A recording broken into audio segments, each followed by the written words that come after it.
చేయకపోతే ఓ బాధ. నేను I can answer him, but problem is మీరు నా టైం కట్ చేసి పీపీటీ మీద మాట్లాడడానికి నా టైం పోతుంది. అందువల్ల దాని మీద నేను బయట ఆన్సర్ చేస్తాను. జూపల్లి గారు మొన్న ఆన్సర్ ఇచ్చిన బయట ప్రెస్ మీట్లో జూపల్లి గారు చెప్పే ప్రతి ప్రశ్నకు ఆన్సర్ చేస్తా, because I don't want to lose my time.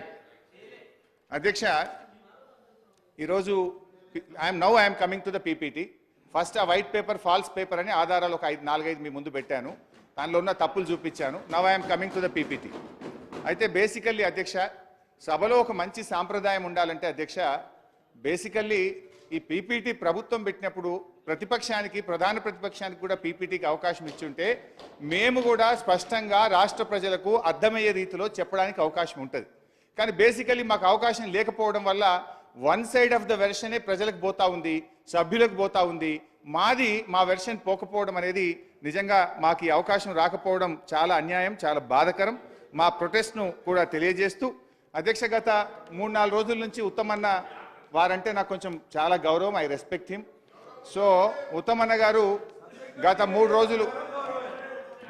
రోజుల నుంచి అసెంబ్లీకి కూడా రాకుండా, మిత్రమా ప్లీజ్ యూఆర్ న్యూ మెంబర్, కొంచెం వినన్నా నీకు కూడా అర్థమవుతుంది. అయితే గత 3-4 రోజుల నుంచి అన్న సభ రాకుండా బాగా ప్రిపేర్ అయితే అద్భుతంగా ప్రిపేర్ అవుతున్నాడు.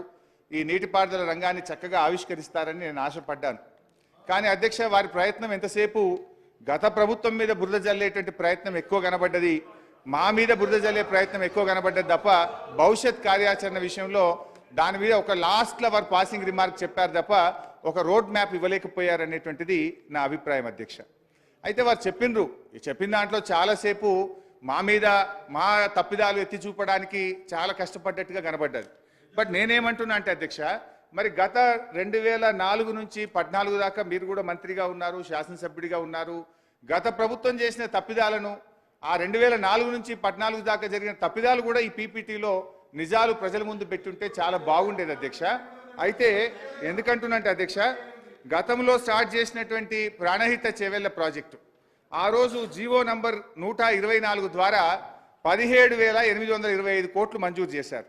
సంవత్సరంన్నర లోపే ఆ జీవోను మళ్ళీ మార్చి జీవో నంబర్ 238 ద్వారా 38,500 కోట్ల రూపాయలకు ప్రాజెక్ట్ కాస్ట్ పెంచారు. ఏమి పనులు చేయకుండానే 17,825 నుంచి 38,500 కోట్లకు పెంచారు. నంబర్ 1 అధ్యక్ష. నంబర్ 2, ఆ రోజు ఒక ప్రాజెక్టుకు 4 జిల్లాల్లో శంకుస్థాపన చేసిన ప్రాజెక్టు ఈ భారతదేశంలో ఏదన్నా ఉందంటే అది ఒకే ఒక్కటి ప్రాణహిత చేవెళ్ల ప్రాజెక్టు. 4 జిల్లాలో అప్పటి కాంగ్రెస్ ముఖ్యమంత్రి గారు జిల్లాకు ఫౌండేషన్ వేసి ఇక 4 ఏళ్లలో మీ కాళేశ్వరం ప్రాణహిత నీళ్లు వస్తూ ఉన్నాయి, 4 సంవత్సరాల్లో తెలంగాణ సస్యశ్యామలం అవుతుందని చెప్పి మరి టీవీల్లో అడ్వర్టైజ్మెంట్లు, పేపర్లలో ఫుల్ పేజ్ యాడ్లు ఇచ్చారు.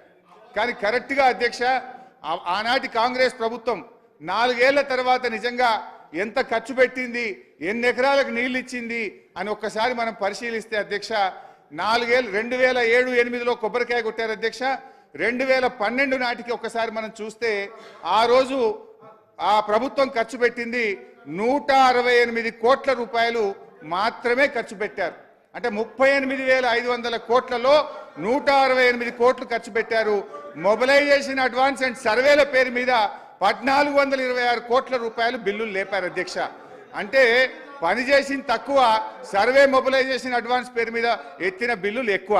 ఈ విషయాన్ని కూడా గౌరవనీయులైనటువంటి మంత్రి గారు చెప్పుంటే బాగుండేది అధ్యక్ష.